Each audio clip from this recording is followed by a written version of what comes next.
Hello दोस्तों, क्या हाल है। तारीख आज 11 सितंबर 2025 वार गुरुवार, हिंदी तिथि चतुर्थी। और आइए अब बात करते हैं आज के मुख्य समाचार में देश भर की तमाम बड़ी खबरों पर नजर डालते हैं। देखिए दोस्तों, बिहार में वोटर्स लिस्ट के स्पेशल इंटेंसिव रिवीजन यानी एसआईआर के बाद अब चुनाव आयोग पूरे देश में एक साथ एसआईआर करवाएगा। बिहार में इस साल के अंत में विधानसभा चुनाव होने वाले हैं, इसलिए चुनाव आयोग ने सबसे पहले बिहार में एसआईआर किया। देश के बाकी हिस्सों के लिए एसआईआर की तारीख का ऐलान अलग से जारी किया जाएगा।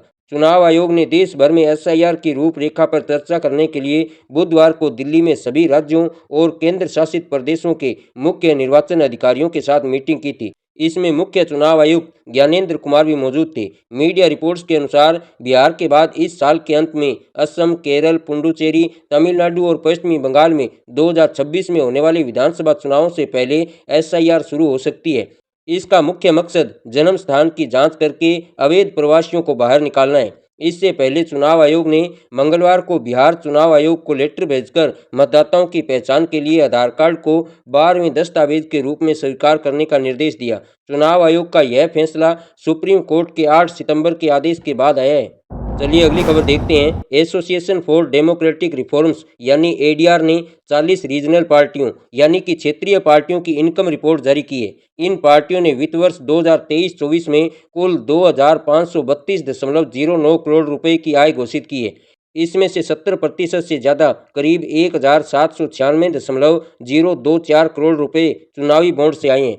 रिपोर्ट के मुताबिक भारत राष्ट्र समिति यानी बीआरएस ने सबसे ज़्यादा 685.51 करोड़ रुपए की आय दर्ज की है। उसके बाद तृणमूल कांग्रेस यानी टीएमसी पार्टी ने 646.39 करोड़ रुपए और बीजू जनता दल पार्टी ने 297.81 करोड़ रुपए की इनकम रही। वहीं तेलुगु देशम पार्टी यानी टीडीपी ने 285.07 करोड़ रुपए और वाईएसआर कांग्रेस ने 191.04 करोड़ रुपए की इनकम की। ऐसे में देखा जाए दोस्तों तो 40 क्षेत्रीय दलों द्वारा घोषित कुल आय का 83.17% इन 5 पार्टियों को मिला है। चलिए अगली खबर देखते हैं। प्रधानमंत्री नरेंद्र मोदी की अध्यक्षता में बुधवार को केंद्रीय कैबिनेट की मीटिंग हुई। बैठक में 7,616 करोड़ रुपए के निवेश वाली बिहार में 2 परियोजनाओं को मंजूरी दी गई। इसमें बिहार में Buxar Bhagalpur high speed corridor में 4 lane greenfield Mokama Munger highway के निर्माण को मंजूरी दी गई, जिसकी कुल लंबाई 82.400 किलोमीटर और कुल 4,447.38 करोड़ रुपए का निवेश होगा। इसके अलावा बिहार, झारखंड और पश्चिमी बंगाल में 177 किलोमीटर लंबी Bhagalpur Dumka Ramhat single railway line को डबल किया जाएगा, जिसकी कुल लागत लगभग 3,169 करोड़ रुपए है। रेल मंत्री ने कहा कि रेलवे लाइन मल्टी ट्रैकिंग होने से परिचालन आसान होगा और भीड़ भाड़ कम होगी। चलिए अगली खबर देखते हैं। पंजाब के सभी 23 जिले अभी भी बाढ़ की चपेट में हैं। 2,000 से ज़्यादा गाँव में अभी भी बाढ़ का पानी भरा है। तो वहीं जम्मू कश्मीर में जम्मू घाटी की लाइफ लाइन माने जाने वाले जम्मू श्रीनगर नेशनल हाईवे को बुधवार को 16 दिन बाद ट्रैफिक के लिए खोल दिया गया। सड़क पर कई जगहों पर लगातार लैंडस्लाइड के कारण इसे बंद रखा गया था। इस नेशनल हाईवे की बहाली से कश्मीर घाटी से फलों और आवश्यक वस्तुओं की आपूर्ति दोबारा से शुरू हुई है।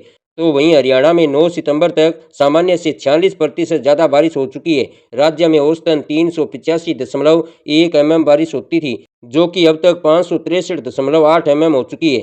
तो वहीं गुजरात के बनासकांठा समेत 3 जिलों में पिछले 2 दिनों में 16 इंच से ज़्यादा बारिश हो चुकी है।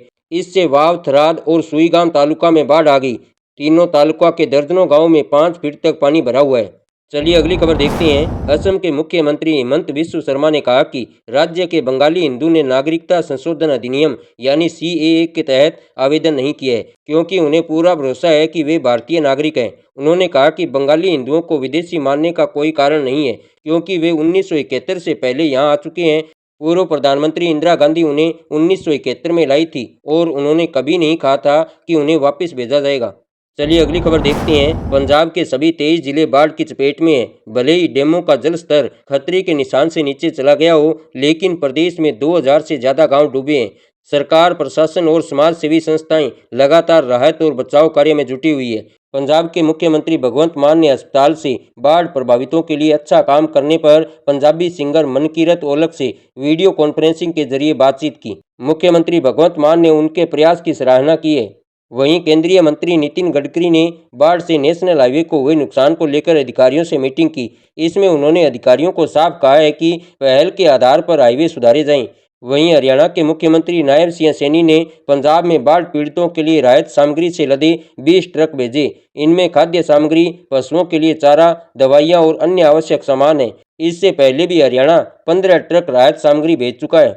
चलिए अगली खबर देखते हैं। असम के तिनसुकिया शहर में एक किराना दुकानदार को सड़क पर कचरा फेंकना भारी पड़ गया।